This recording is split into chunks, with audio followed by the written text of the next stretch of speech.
Severo pala ang tunay na bayani ng Jeju Island at hindi si Song Jinwoo.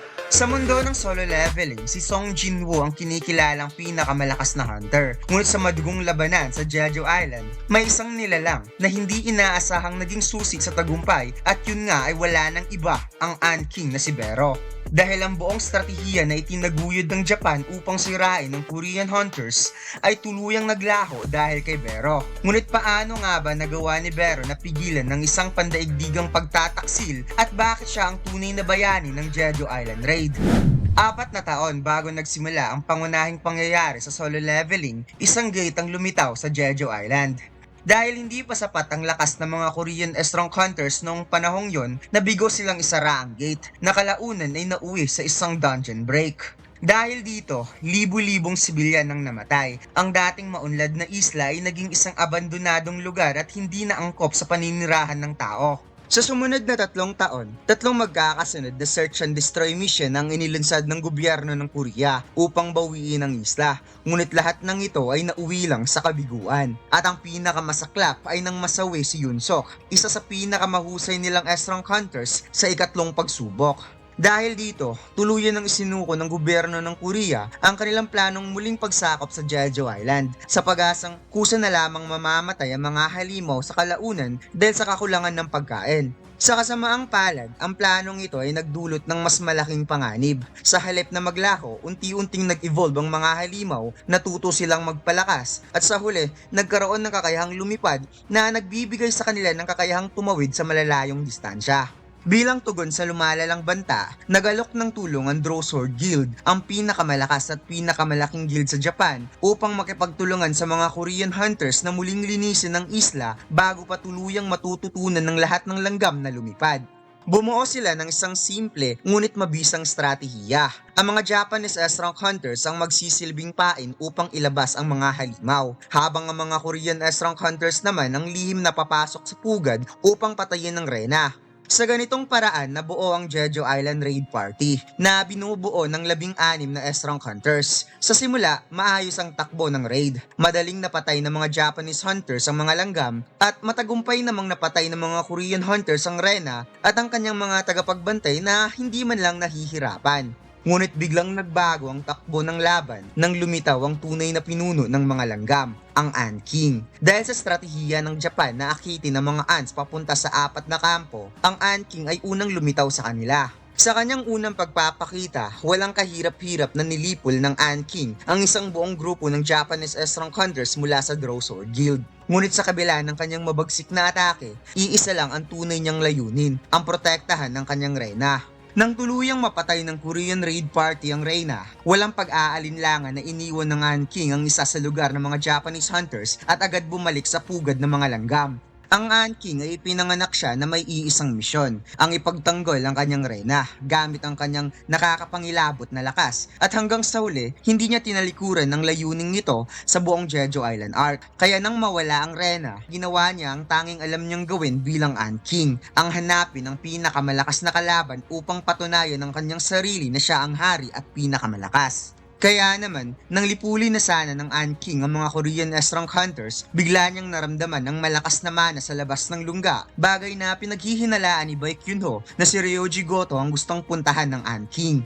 Kaya naman, kaagad niyang pinuntahan ng grupo ni Ryuji upang atakihin. At nang tinanong niya kung si Ryuji ba ang king, bagay na sinagot naman ni Ryuji dahil sa taas ng kumpiyansa sa sarili na siya ang king.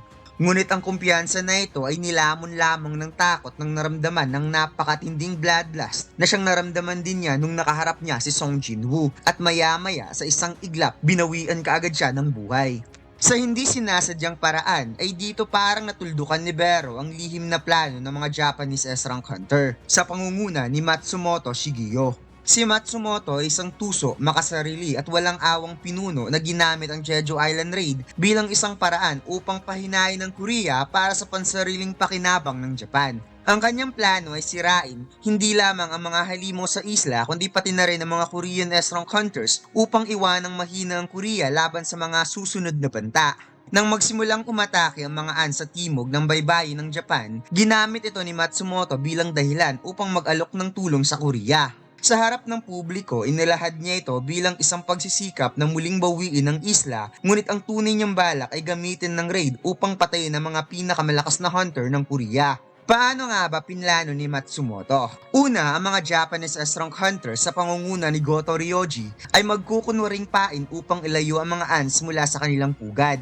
Pangalawa, isasabak ang mga Korean strong hunters sa loob ng lungga at hindi nila ito bibigyan ng anumang suporta mula sa Japanese hunters at umaasa siyang malipol ang mga Korean hunters ng mga halimaw. Pangatlo, nangangarap siyang gawing national level hunter si Goto Ryoji matapos nilang iligtas ang Korea mula sa pagkawasak. Since nagsimula ang national level hunter sa pag-clear ng isang S-rank gate doon sa Amerika, isang dragon kamish na siyang gumawa ng matinding pagwasak sa buong West Coast, pumatay ng daang-daang S-rank hunter, ang kanyang rampage ay nagtapos lamang sa huling 5 S-rank hunter na nagtutulungan upang tagumpay na mapatay ang kamish dragon.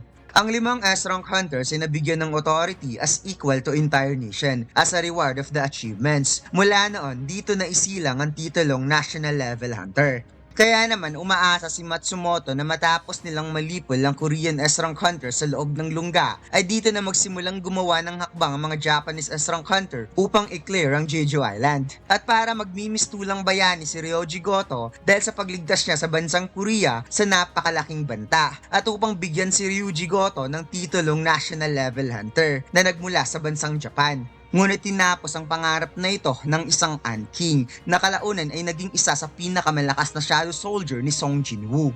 Matapos ang napakatinding laban na gumulat sa buong mundo kung gaano kalakas si Song Jinwoo from South Korean hunters, muling binuhay ni Jinwoo ang Ant King bilang bero na isang shadow soldier sa pamamagitan ng shadow extraction. Bilang isang nilalang na dating tapat sa kanyang reyna, nananatili ang kanyang katapatan sa bago niyang amo na tinuturing niya ngayong isang hari. Matapos siyang gawing shadow soldier ni Jinwoo, si Bero ay naging mahalagang bahagi ng plano upang tuluyang linisin ang Jeju Island mula sa natitirang mga mutant ants. Ginamit niya ang kanyang kaalaman sa kanilang struktura at tirahan upang mabilis na hanapin at puksain ang anumang natitirang banta. Siya rin ang tumulong kay Jinwoo upang ma-extract ang mga mutant ants para sa experiment na kalaunan ay nagbigay daan sa pagbuo ng mas malakas na depensa laban sa mga future gates.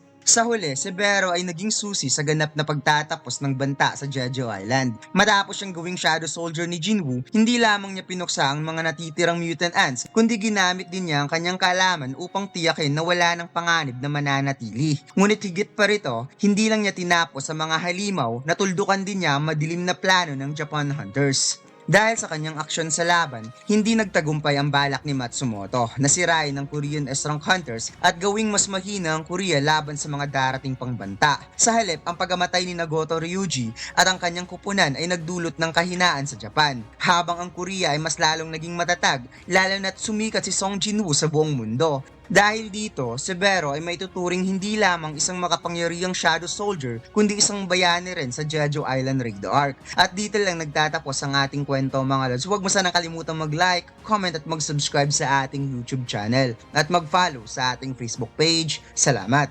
Ang isa sa pinakamaangas at sobrang simpleng design, ang pinakabagong John Mac anime t-shirt, ang The Strongest Duo. At hindi mo pagsisisihan ng bago nating John Mac t-shirt na 220 GSM na may 100% cotton. At ang DTF na sobrang tingkad ng kulay, available na ang design na ito sa ating Shopee store at TikTok shop. And by the way mga lads, mayroon tayong promo na buy 3 plus free. Kaya huwag na nating patagalin pa, bili na!